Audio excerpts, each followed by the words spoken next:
Okay, this video is called Why Readers Are Smarter. People who read books are much smarter than people who don't. Their IQ goes up, at least 10 points.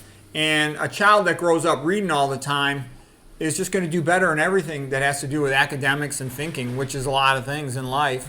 I was lucky, my father read a lot, and I wanted to be like him, so I imitated him. So it's very important that at least one of the parents reads a lot, so the child has a role model. Ideally, both parents should read a lot. Obviously, a person who reads a lot is going to have a much better vocabulary. The vocabulary of conversation is very small. And I've also noticed, especially teenagers with their friends, the girls keep saying, it's like. The boys keep saying this effing thing, this effing guy. And so you're not going to develop your vocabulary or your brain that much just from conversation with kids that are your same age.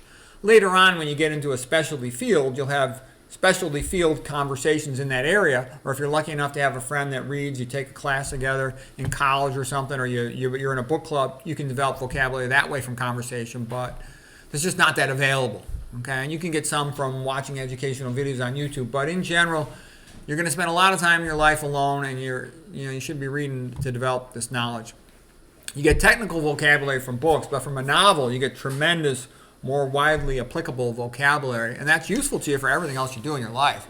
You don't want to be like an average person. The average person is a functional illiterate. They read 0 books per year.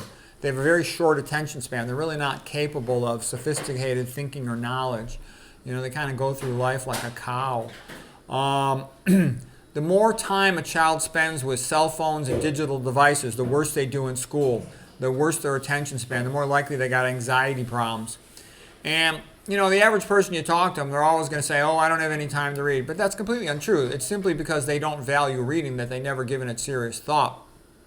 But it's actually very easy to read 4 books a week, and I'll just explain it to you. You've seen my video before on the magic bathroom. Have a little table in your bathroom and just read every time you go in there. You'll read 1 book a week on average. Listen to an audiobook whenever you're in the car. If you're like most people, you read 1 audiobook on average every week in the car.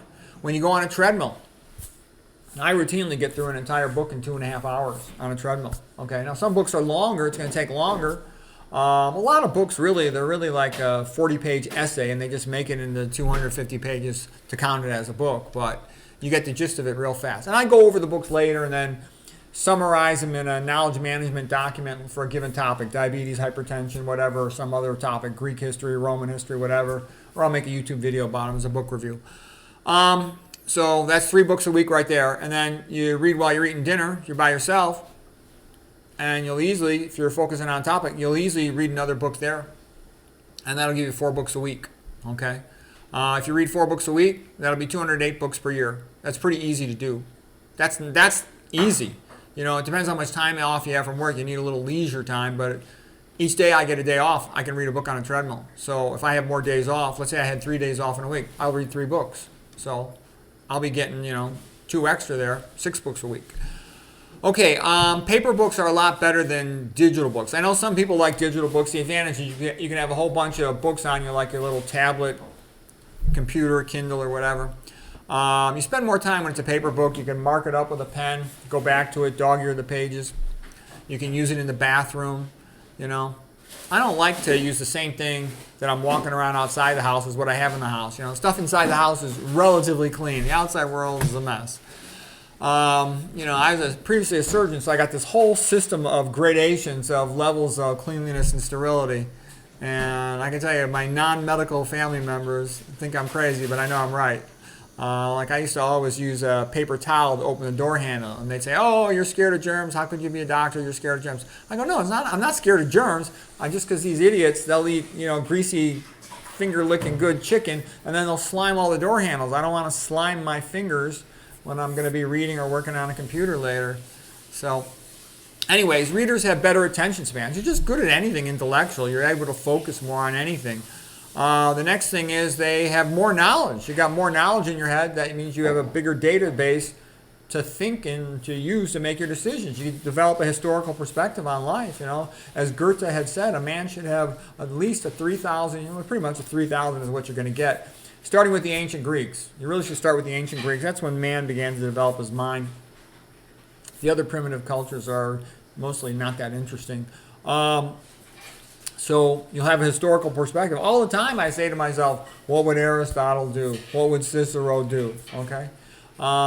You'll have a nuanced perspective on decision making. You'll be more capable of metacognition, thinking about thinking, philosophical perspectives, handling complex situations. You'll just be more articulate for conversation, for giving presentations, for anything you do. You'll present yourself as being more intelligent, more educated. You'll be a better conversationalist. You got more topics to talk about.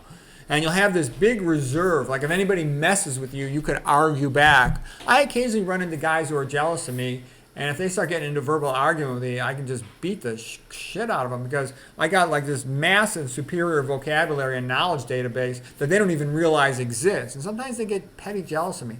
Usually guys who are smart, they love me. Usually younger people love me because they can learn so much from me fast. But I sometimes run into trouble with guys with IQs of about 130 to 140. For some reason, they get a little resentful of me and they get a little nasty of me. And I've had friends like that, and kind of friends, and that are radiologists. And good luck arguing with me about historical stuff. I just beat the crap out of them because I got that big vocabulary. So why not get that and knowledge database? So you have that in reserve. So if somebody wants to argue with you, you can defend yourself in an argument. And I also had the experience too, like when my kids were growing up, I would tease them in the kitchen. We're just playing. They're getting ready to go to school. And let's say they're not wearing a jacket. It's really cold outside. So I would tease them or something. And I would sort of playfully joke with them. And they would sometimes get a little annoyed with me. But then I had them later on when they got to high school. They said, Dad, I used to be a little bit annoyed with you, always teasing us and making jokes and stuff. But what I found was now that when my friends tease me or joke with me, I'm able to make a retort real quick. And they like that. Let's see what else. You get better at writing. You're a better conversationalist. You get better at making jokes. Every day you got to use your brain. Why not develop your brain more? Plus you just get the pleasure in life. It's a lot of fun and interesting to see what mankind has done before, to have that whole historical perspective, that literature perspective, that aesthetic sense. It's a beautiful, enjoyable part of life. So anyways, it's easy to read every day. Just work it into your daily routine. You don't have to set time aside. It's just part of your routine. You got to go to the bathroom. You got to drive somewhere. You need exercise, and you need to eat dinner. So there it is.